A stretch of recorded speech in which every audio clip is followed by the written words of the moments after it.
क्या आप जानते हैं हम नरक चतुर्दशी क्यों मनाते हैं? क्या आप जानते हैं उस भयानक नरकासुर और उसके आतंक की कहानी? क्या आप जानते हैं उसके आतंक का अंत कैसे हुआ? भूमिपुत्र नरकासुर की पूरी गाथा जानने के लिए अंत तक देखें। सत्ययुग की बात है, जब धर्म का बोलबाला था, तब स्वयं पृथ्वी पर ही एक भीषण संकट आ गया। भूमंडल की देवी भूदेवी असुरों के राजा हिरण्याक्ष के क्रूर आक्रमण का शिकार बन गईं। हिरण्याक्ष ने उसे अपने क्रूर हाथों में जकड़ लिया।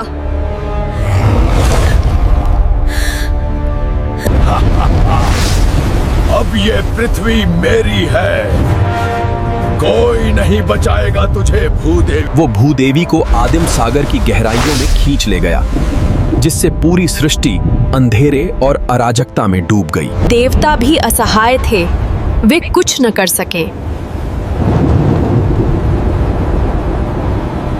पृथ्वी को बचाने के लिए भगवान विष्णु ने स्वयं अवतार लेने का निश्चय किया। वो एक विशालकाय जंगली सूअर वराह के रूप में प्रकट हुए। मैं आ रहा हूं पृथ्वी।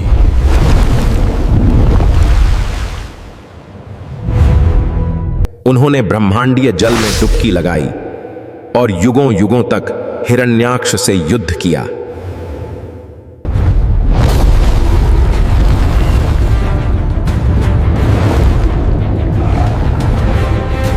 अंततः वराह ने उस क्रूर राक्षस का वध कर दिया। और फिर उन्होंने भूदेवी को अपने दांतों पर उठाया और उसे उसके सही स्थान पर वापस स्थापित किया। दुनिया ने राहत की सांस ली।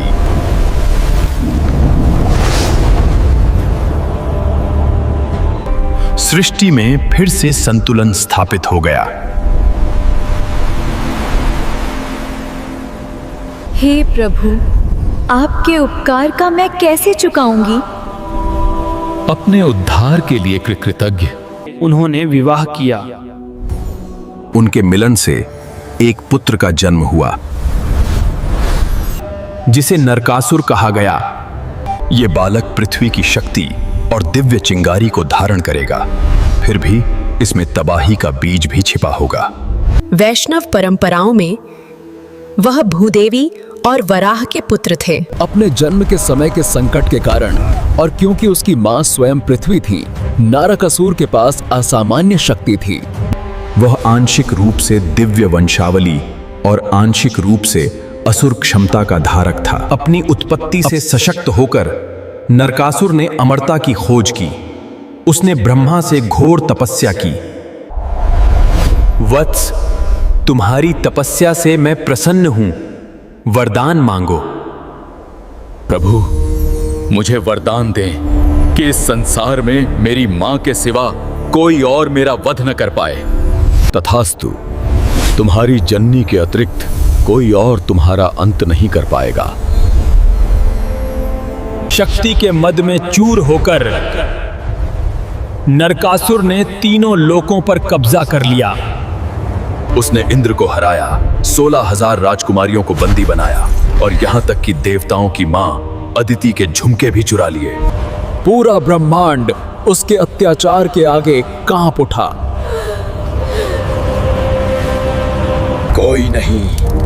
कोई नहीं रोक सकता मुझे। ये ब्रह्मांड मेरा है। असहाय होकर देवताओं ने सहायता के लिए याचना की। विष्णु के अवतार भगवान कृष्ण ने उनकी पुकार का उत्तर दिया। लेकिन वरदान के कारण कोई नरकासुर को नहीं मार सकता था, तो कृष्ण ने अपनी पत्नी सत्यभामा के साथ गठबंधन किया, जो स्वयं भूदेवी का अवतार थी। इस प्रकार मां ही मार सकती है कि भविष्यवाणी पूरी होनी थी। नरकासुर के गढ़ प्रागज्योतिषपुर में एक भयंकर युद्ध छिड़ गया। तुम्हारा आतंक अब समाप्त होगा नरकासुर। हाँ, मुझे कौन रोकेगा? नरकासुर की सेनाएं, उसके भ्रम, उसकी भाले चलाने की क्रूरता, सब कृष्ण की शक्ति से टकरा रही थी। देखो, तुम्हारा अंत आ गया है कृष्ण। उसी क्षण सत्यभामा उठ खड़ी हुई। नरकासुर, तेरी मां तुझे ये जीवन देगी और अब अंत भी। उसने धनुष उठाया और अंतिम बाण चलाया, जिसने नरकासुर के हृदय को बेध दिया।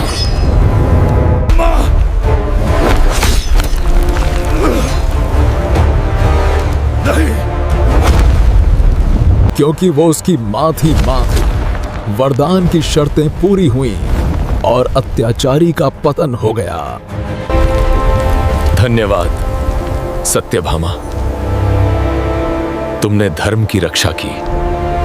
नरकासुर की मृत्यु के साथ बंदी राजकुमारियों को आजाद कर दिया गया। अदिति के झुमके लौटा दिए गए। भय के युग की जगह खुशी की सुबह ने ले ली।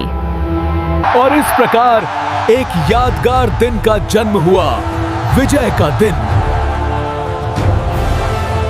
जिसे अब नरक चतुर्दशी के नाम से जाना जाता है, जब प्रकाश अंधेरे पर विजय प्राप्त करता है। हम इस कथा से क्या सीख सकते हैं? ज्ञान के बिना शक्ति अत्याचार बन जाती है। वरदान भी गलत उपयोग किए जाने पर अभिशाप बन सकते हैं। सबसे शक्तिशाली को भी परिणाम भुगतने पड़ते हैं।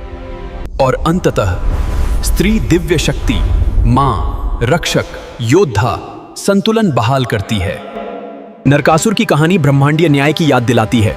आशा है आपको यह कहानी पसंद आई होगी। लाइक करें, शेयर करें और हमारे चैनल को सब्सक्राइब करना न भूलें।